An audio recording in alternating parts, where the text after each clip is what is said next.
বাড়ি এসে গেছে? ও এসে গেছে।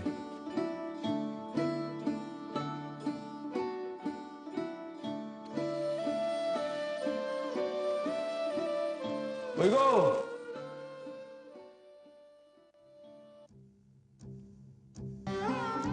এবারের মতো রক্ষে করো, কপালে যে কি নাচছে। আমাদের ছেড়ে চলে দিস, তোমাদের ছাড়া বাড়িটা যে খাখা করবে গো। কি করবো বল, কপালে যা লেখা আছে তা তো মেনে নিতেই হবে। তোরা ভালো থাকিস। হ্যাঁ,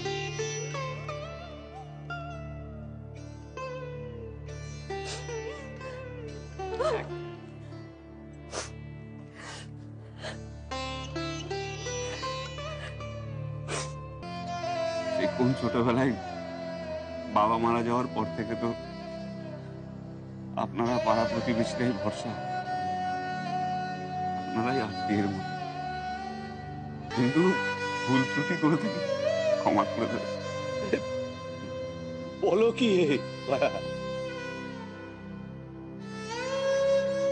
তুমি হলে গিয়ে আপকা বেটা, একেবারে সাচ্চা ভদ্র। থাক থাক থাক। দিদি, যারা তোমাদের ভিটে চারা করলো, দেখো ওই বাড়িতে তারা দুদণ্ড তিষ্ঠতে পারবে না। ওই বাড়ি কারোর ভোগে লাগবে না, ওই গোষ্ঠীর কারোর ভোগে লাগবে না। যাবার সময় আর সাববন্দি করতে চাই না। আশীর্বাদ করো গো দিদি, সারা জীবন যেন তোমার মতো দাপুটের সঙ্গে সংসারে হাল ধরে থাকতে পারি। দিদি, তুমি ছিলে আমাদের মাথা, তুমি আমাদের কত সরা পরামর্শ দিতে।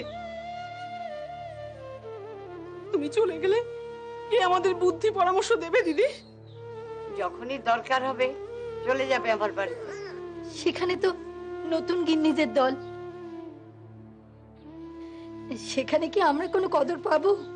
দেখো, নতুন গিন্নিদের দলে আমারই কদর থাকে কিনা। কি যে বলো দিদি, মুক্তবামনির কদর বুঝতে ওদের কারোর বেশি দিন সময় লাগবে না। দেখো দিদি, কদিনের মধ্যেই তুমি ওই নতুন গিন্নিদের মাথায় চড়ে থাকবে। আসিয়া,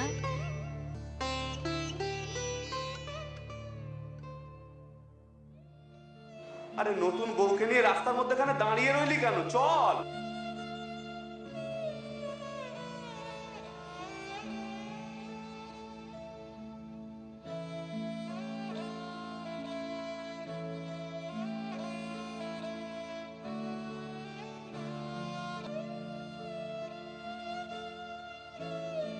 পা চালা তাড়াতাড়ি চল।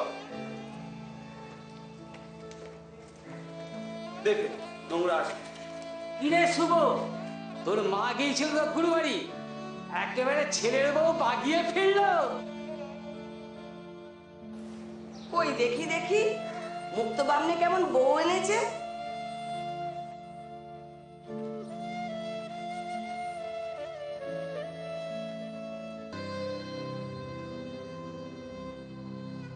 চলো মা।